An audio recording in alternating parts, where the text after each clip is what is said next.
Olá pessoal, eu sou o Rogério Baltazar e vamos para mais um vídeo nesse canal. Antes de mais nada, não se esqueça de se inscrever no canal, ative as notificações, deixa o like se gostou e vamos embora pro vídeo. Bom, antes de mais nada, deixa eu dar mais um recado aqui, tá? Se você quiser colaborar com o canal, tem duas opções agora. Ou você pode clicar em ser membro do canal e você terá acesso a bate-papo comigo no WhatsApp, um pouquinho mais pra frente quando tiver mais membros, tá? A vídeos exclusivos, a vídeos antes de sair para o público, os membros já terão acesso, então é bem legal. E também, se quiser, você pode clicar aí do lado do compartilhar, tem 3 pontinhos aí, você clica e vai em valeu demais, e pode fazer qualquer doação de qualquer valor aí, que já vai estar colaborando bastante com o canal para nós melhorarmos a qualidade dos vídeos aqui, tá ok? Bom, então no vídeo de hoje vamos falar sobre o Kyokushin mudou ao longo dos anos, né? Bom, vamos lá. O que vocês acham? Mudou ao longo dos anos ou não? Quem é mais antiga aí? Bom, vamos começar. Bom, a resposta é sim, tá? A resposta é sim. Por quê? Vamos pegar lá nos primórdios. Lá nos primórdios, quem vê vídeo do próprio Oyama, lá no início da criação do Kyokushin, existem sim alguns vídeos, poucos, né? Poucos vídeos, óbvio. Mas ainda existe, você vê que há muita diferença do que se tornou o Kyokushin para o que ele de como foi no início. E isso ocorreu, isso é natural, né? Principalmente quando o Oyama ele queria um estilo novo com nuances que nenhum outro estilo de karatê tinha na época. E só que ele veio de dois estilos fortes, né? Que é o conhecidos, né? Que é o Shotokan e o Goju-Ryu, né? Veio e formou o Kyokushin. E só que para ele colocar essa pitada de coisas novas, apesar dele ter as ideologias dele, não é tão fácil, né? Isso vai se construindo ao longo do tempo, né? Depois houve o conhecimento o pessoal do Kyokushin conheceu o Muay Thai também, né? E acabou agregando também, principalmente na parte de comitê. Então, assim, vai mudando ao longo dos anos, sim. Se vermos os lutadores, os alunos do Oyama, da Kyokushin, dos primeiros, lá nos primórdios ali, né? Se nós pegarmos em campeonatos é mais fácil de você verificar a parte técnica de luta, de comitê. Vocês começam a perceber como evoluiu. E essa evolução, eu acho que foi assim, vamos ver se eu não ofendo ninguém aqui, tá? Mas eu acho que, na minha opinião, a evolução ela foi assim, começou lá no início, lá, né, lá na década de 60, 70, né? E foi indo, né? Os primeiros campeonatos na década de 70, né? E foi indo. Aí só foi evoluindo. Depois, chegou a um certo ponto, começou a decair um pouco, entendeu? E até hoje eu acho que está... eu acho que nos anos, na minha opinião, tá? Isso é uma opinião bastante particular, tá? Na minha opinião, o ápice de número de lutadores e altíssimo nível, quando eu digo altíssimo nível, é altíssimo nível mesmo, tá? Foi ali, o auge foi na década de 80 e 90, e depois, nos anos 2000 ainda tinha e ainda tem grandes lutadores, mas foi decaindo um pouco, foi diminuindo a quantidade de grandes lutadores, né? E isso eu tô falando na parte técnica de luta, tá? Não, daqui a pouco nós vamos falar de técnica geral aí, né? Na parte técnica de luta, os atletas foram evoluindo como atletas e tal, e foi sendo acrescentado. Veio o Andy Hug na década de 80, colocou golpes novos e tal, isso só foi subindo. Década de 80 e 90, na parte de competições, foi o ápice, porque, pô, vamos falar dos grandes ali, né? Andy Hug, Midori, Ademir da Costa, depois já na década de 90, Matsui, esqueci de falar Matsui, depois da década de 90 teve o Midori que foi campeão, Francisco Filho, Kazumi Hajime, enfim, entre outros, né? Que no Brasil teve também Glauco Feitosa, Luciano Basile, enfim, um nível muito alto. Atingiu esse ápice. E depois, o grande problema foi o que foi? Quando o Oyama morreu, em 94, a partir de 95 começou a dividir a Kyokushin, começou a haver divisão. Se há divisão, acaba dividindo os lutadores não se interagem, e desde a época do começo tinha muita briga, muita treta, né? Então os lutadores acabam não se interagindo, uma de uma organização não pode lutar em outra e tal. Isso ao longo do tempo vai deteriorando um pouco, né? Quando era uma Kyokushin só, todos os lutadores lutavam todos, assim, se conheciam, se interagiam, e acabava aumentando o nível. Quando você divide, começa 2, 3, 5, 10, 20 organizações, tem às vezes dois muito bons, falando de altíssimo nível, tá? Tem dois em uma organização, quatro em outra, três em outra, uma em outra, então acabam não se interagindo e acaba não havendo uma evolução maior, porque quando dois lutadores de altíssimo nível se são rivais, vamos dizer assim, rivais num bom sentido, né? Eles acabam se evoluindo. Então, daí a partir do ano 2000, tivemos grandes lutadores aí na NAI, falando de ICO 1 ainda,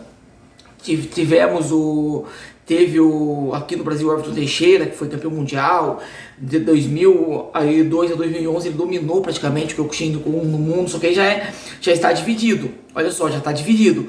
Daí na Shin Kyokushin tinha esqueci o nome fugiu o nome do Noritika. Teve o Noritika, que é considerado um dos maiores também de todos os tempos, né? Surgiu, mas assim, não, por exemplo, o Noritika não lutou com o Everton Teixeira, por exemplo, entendeu? E imagina, que interessante seria lá em 2000 no meados dos anos 2000 ali, ter uma luta entre Noritika e Everton Teixeira. Um extremamente técnico, o outro extremamente forte e com um volume de luta incrível. Imagina que legal seria uma luta dessa. Não foi possível, né? Então, assim, acabou se dividindo, então o nível começou de maneira geral, começou a não ter tantos lutadores bons num mesmo ambiente, né? Começou a dividir muito. E agora, a partir de 2000, na segunda metade, na década de 2010 em diante, né? 2015, eu acho, pra frente, a ICO 1 principalmente começou a colocar algumas regras ali que eu mesmo questiono, já falei aqui sobre isso, né? De colocar, tipo, você encostou uma laxa de vazare, esse tipo de coisa assim, eu não gostei, achei muito assim. Não sei se a intenção é se tornar um olímpico algum dia, espero que não aconteça, mas isso acaba na minha visão, diminuindo o nível e nós não teremos.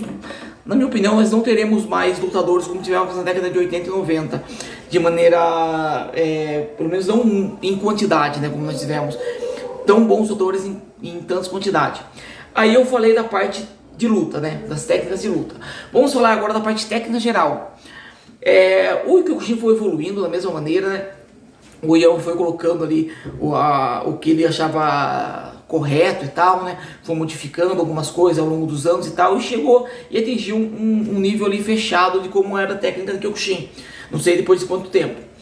Porém, quando ele morre, é essa questão, 94, e a partir de 95 começa a dividir, né? Mas dividir, nos anos 2000 começou a vir mais organizações. Hoje tem, eu não sei quantas organizações tem, existem muitas. A grande questão é que cada organização se acha no direito, e às vezes tem esse direito, tá? De fazer algumas pequenas modificações. Então, algumas organizações têm, por exemplo, para quem é da Kyokushin sabe do que eu tô falando aí, fazer o Shutomo Ashuke. Algumas faz de um jeito, tem 5, 6 maneiras de fazer o Shutomo Ashuke diferente, entendeu? E assim, a partir do momento que uma modifica alguma coisinha, eu acho que essas pequenas mudanças não afeta a Kyokushin a instituição Kyokushin o estilo, não afeta o estilo de uma maneira geral. O que não pode é fazer grandes modificações. Eu não posso criar um kata que não tem o menor fundamento da Kyokushin, entendeu? Eu não posso... Aliás, eu até posso criar um kata, até posso, entendeu? Eu não posso colocar na Kyokushin falando que é Kyokushin, entendeu? Então tem algumas coisas que por ter dividido muito, e cada organização tem seu chefe supremo ali e tal, né? E às vezes esse chefe acaba achando que ele pode, às vezes acontece, de querer modificar muitas coisas. E daí você pode fazer modificações, como diz, isso faz parte da evolução do próprio estilo, mas você não pode descaracterizar o estilo. Isso não pode. O que seria descaracterizar o estilo? Por exemplo, dar o soco, como posso dizer? Fazer uma marcação de ponto, por exemplo, como um Shotokan, entendeu? Isso descaracteriza totalmente o estilo, né? Não treinar chute na coxa, por exemplo, não treinar técnicas de chute na coxa, isso falando na parte de luta, né? Isso descaracteriza o estilo. Por exemplo, para quem é do Kyokushin vai entender o que eu tô falando. Eu tô fazendo o Yudogeiko, que é puxo do Kaikihon, tá? Na hora da virada, eu virar por padrão, a gente vira defendendo um Midabarai quando não tem defesa num golpe, né? quando não tem defesa no golpe, no Idol Geiko, você vira, claro que tem algumas mudanças, né, mas falando de uma maneira bem geral aqui, tá? Bem generalizada, você vira um Gindabarai. Se você virar um Jodan o quê? Se colocar na minha organização, a virada padrão quando não tem defesa no Idol Geiko é virar Jodan o quê? Na minha visão, isso não é descaracterizar o estilo. Porque a regra mesmo é que você tem que virar uma defesa. Agora, se eu virar atacando, eu descaracterizo. Eu vou fugir totalmente. Eu tô inventando coisa da cabeça mesmo, né? Então, e essa linha de descaracterizar o estilo é uma linha muito tênue. Então, assim, é um pouco complicado, né? Tipo, você tem que tomar muito cuidado. Eu gosto das coisas que são bem tradicionais, sabe? Que já vieram, já vem já desde a Ico 1 e tal, sem muitos. Eu particularmente, Sensei Rogério Baltazar, gosto disso, né? Gosto das coisas bem ali, né? Bem certinho ali. Mas sim, algumas mudanças hoje, você muda de organização, muda o jeito de você fazer certa defesa e tal. Isso aí é ok, tá? Isso tá ok. Desde que não descaracterize o estilo. Mas então, a pergunta inicial, se o Kyokushin mudou. O Kyokushin veio evoluindo, veio mudando até a morte do Oyama. Depois da morte do Oyama, daí ele mudou mais. Algumas mudanças podem ter sido positivas, e aí mudou mais por causa que abriu um leque de organizações. Algumas positivas, outras nem tanto. O problema do grande leque de organizações é que algumas organizações fazem um trabalho certo e fazem um trabalho sério. Outras organizações já não, já aceitam qualquer um, já tipo dá faixa preta pra qualquer um. E isso independe, às vezes tem organizações que tem professores, que tem kanshos, né? O kanshô é o líder da organização, tá? Que foram aluno direto do Oyama e faz o tipo de coisa, dá faixa preta pra qualquer um e tal. E tem organizações que o kanshô não foi, de repente, o aluno direto do Oyama, mas faz um trabalho mais sério, um trabalho mais analítico, mais técnico, sem visar que a organização cresça de maneira desordenada. E isso é muito importante, né? Não querer que a organização cresça de maneira desordenada, mas cresça com um determinado padrão. Então eu já vi organizações que kanshô é aluno direto do Oyama e faz uma baderna, entendeu? Mas não são a maioria, tá? Isso é minoria, né? A maioria das organizações que tem aluno direto do Oyama segue um padrão ali, né? E enfim, mas esse leque de organizações, por um lado, é bom porque acaba expandindo o estilo, mas tem que tomar cuidado porque algumas usam o nome do Kyokushin, que hoje praticamente todo mundo pode usar, usa o nome da Kyokushin, mas não segue ali o que é correto ali segundo o Oyama, né? Bom, essa é a minha opinião. Ei, diz a sua opinião, o que você acha? Você acha que pra quem é mais velho aí, né?